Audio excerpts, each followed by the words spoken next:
नमस्कार, मैं हूं आस्था कौशिक और बनारस यात्रा पूरी। अभी 2 दिन तक बनारस दौरे पर रहे। यहाँ पर हमने लोगों का सियासी मूड जाना, लोगों से बात की, जनप्रतिनिधियों से बात की, प्रशासनिक अधिकारियों से बात की और मुझे लगा कि अपनी कवरेज को खत्म करने से पहले मैंने खुद क्या अनुभव किया वो भी मुझे आपके सामने रखना चाहिए, क्योंकि बनारस घाटों का शहर है और अभी भी मैं घाट पर ही मौजूद हूँ। ये देखिए, यहाँ पर ये रीवा घाट है, ये तुलसी घाट है, उसके आगे आप जाएंगे गंगा महल घाट, फिर अस्सी घाट, फिर रविदास घाट, मतलब घाट ही घाट है। और अब तो प्रशासन का ये कहना है कि हम इतने घाट बनवा देंगे कि नाविकों के लिए मतलब इतनी जगह होगी कि वो सोचे कि अभी तक झगड़ा ये था कि जगह नहीं है, नाव कहाँ लगाएं। आने वाले समय में इतनी नावें होंगी और इतना पर्यटन लोगों के लिए होगा कि ये भी कम पड़ जाएगा। बनारस की खास बात जो मुझे लगी, मतलब मेरे जैसे लोग जो बहुत ज्यादा चाय के शौकीन नहीं है, लेकिन इस शहर में कुछ तो था जो मेरे जैसे लोगों को भी चाय से जोड़ गया। 2 तरह की चाय यहाँ पर मैंने काफी देखी घाट पर। एक तो जो नॉर्मल चाय है जो हम बनाते हैं घर में, मसाला चाय जिसको बोलते हैं, और एक लेमन टी। लेमन टी यहाँ बहुत चलती है, तो मेरे सामने भी एक लेमन टी है।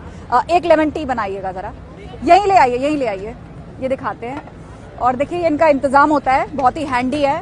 एक तरफ केतली रहती है और यहाँ इनकी चाय का इंतजाम है। इसी में लेमन है। ये क्या डाला है आपने?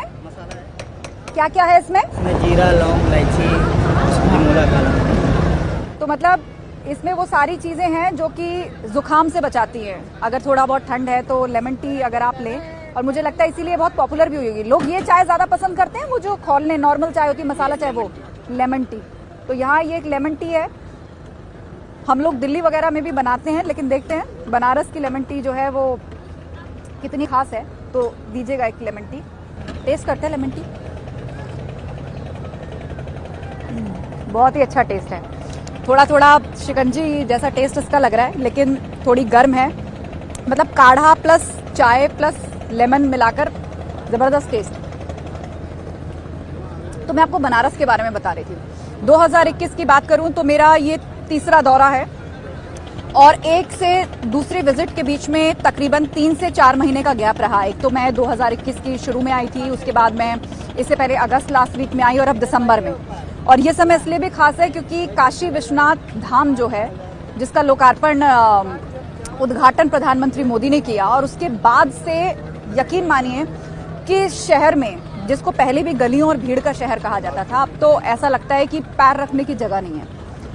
और काशी विश्वनाथ धाम में जो यहाँ के लोग हैं, उनका आकलन है और उनका ये कहना है कि पहले अगर 15 से 20 हजार लोग विजिट करते थे, तो आज की डेट में ये संख्या 1-1 लाख के पार जा रही है।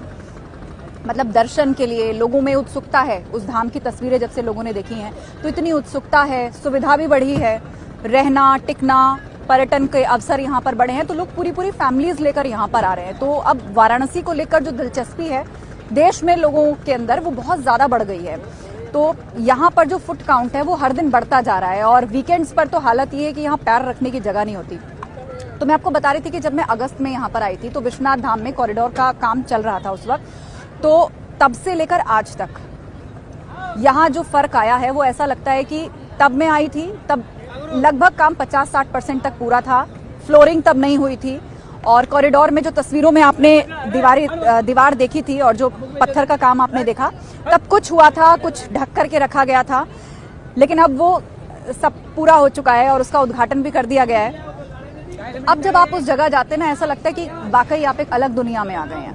भक्ति से ओतप्रोत, शांति से ओतप्रोत, उत्सुकता से ओतप्रोत लोग पूरे पूरे परिवारों समेत वहां पर पहुंच रहे हैं। 1-1 लाख से ज्यादा लोगों की विजिट वहां पर हो रही है।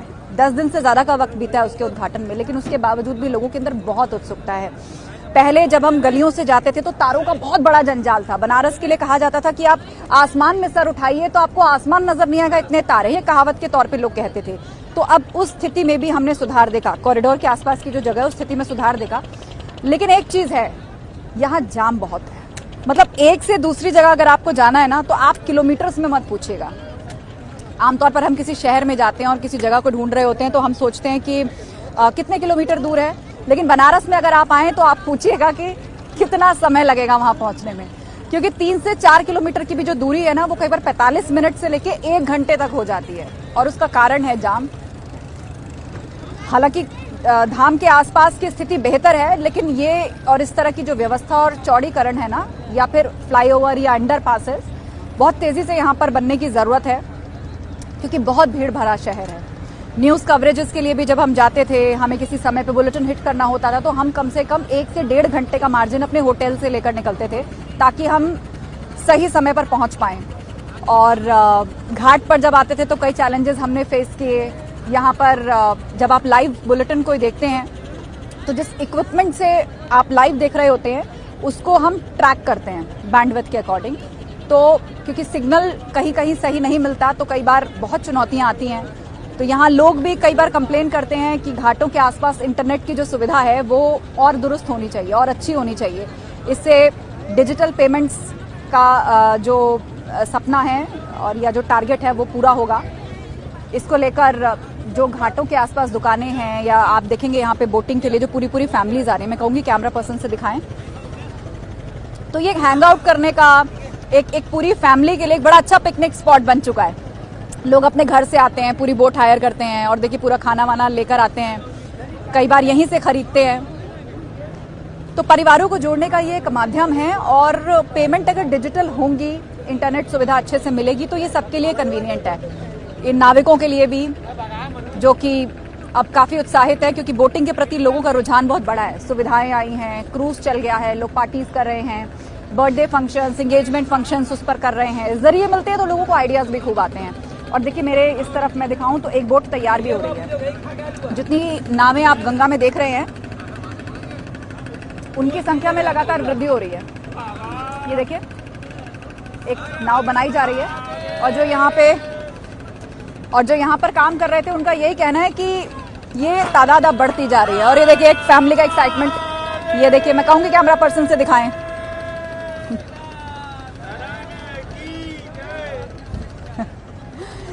तो देखिए महादेव के जयकारे भी लग रहे हैं।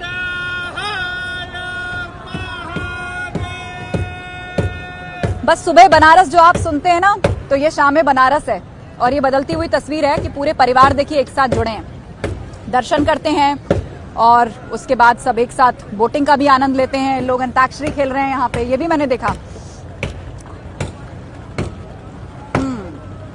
मेरी लेमन टी खत्म हो गई, टेस्टी थी।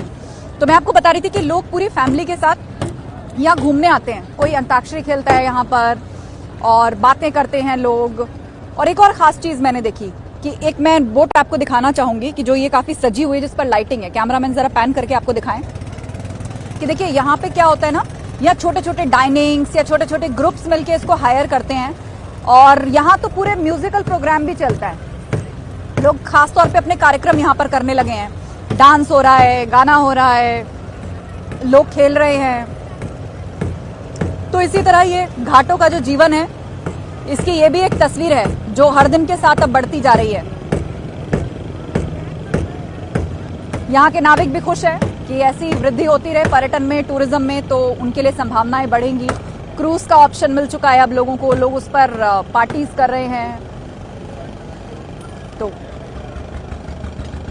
धाम को लेके बहुत उत्सुकता है लोगों के अंदर। पूरे परिवार, आप अंदाजा लगाइए ना, 15 से 20 हजार लोग जहां पहुंचते थे, अब वहां 1 से 1.5 लाख तक का आकलन किया जा रहा है। पब्लिक देखकर बताती है कि इतनी भीड़ तो हमने कभी देखी नहीं। तो होटल्स जो है यहाँ के वो भी तैयारी कर रहे हैं क्योंकि इतने बड़े पैमाने पर एक साथ जब लोग पहुंचते हैं तो उसके लिए भी तैयारियां होती हैं।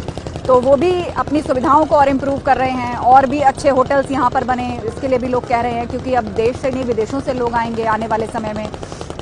सड़कें चौड़ी हो जाएं, जाम खत्म हो जाए, ये एक इस वक्त की बहुत बड़ी ज़रूरत बनी हुई है। तो तेज़ी से फ्लाईओवर, अंडरपास पर भी काम यहाँ उसकी ज़रूरत नज़र आती है। लेकिन फिर भी पहले से परिस्थिति बहुत बेहतर हुई है। पहले भी जो मैं 2 दौरे यहाँ पर करके गई, उसके बाद अब आई हूँ, तो काफ़ी कुछ बदला हुआ है। तो घाट की ये जो लाइफ है अब वो और ज़्यादा हैपनिंग हो गई है यहाँ पर। तो लोग यहाँ सिर्फ गंगा आरती के लिए नहीं, बोटिंग के लिए भी आते हैं। बहुत सारे स्टूडेंट्स के ग्रुप वो अपनी पार्टी करने, वो अपने ग्रुप में एंजॉय करने के लिए आते हैं। सीनिक ब्यूटी के लिए लोग आते हैं, शांति के लिए लोग आते हैं। सुबह के वक्त आप देखेंगे तो यहाँ पर पूरा माइग्रेटरी बर्ड्स आसपास यहाँ आपको दिखाई देती हैं पूरी गंगा के किनारे। उसी के बीच में बोटिंग हो रही है क्योंकि सर्दियों का मौसम है तो हल्की हल्की धुंध छाई रहती है, तो उसका एक अलग ही आनंद होता है।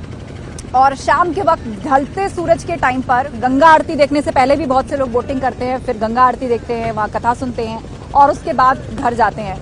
तो ये बदलता बनारस है और यहाँ का जो यूथ है अब आने वाले समय में मुझे लगता है उसकी जिम्मेदारी और बढ़ने वाली है, क्योंकि आधुनिकता के साथ साथ अपने कल्चर और ट्रेडिशन को बनाकर रखना, क्योंकि उसी को देखने के लिए देश विदेश से लोग यहाँ पर आते हैं, उसी को महसूस करने के लिए आते हैं। तो वो यहाँ के माहौल में भी दिखाई दे, यहाँ के खाने पीने में भी दिखाई दे, यहाँ की सुविधाओं में भी नजर आए, आगे भी बढ़े, टेक्नोलॉजी भी लाएं, लेकिन अपने आधार को, अपनी जड़ों को पकड़ के रखें।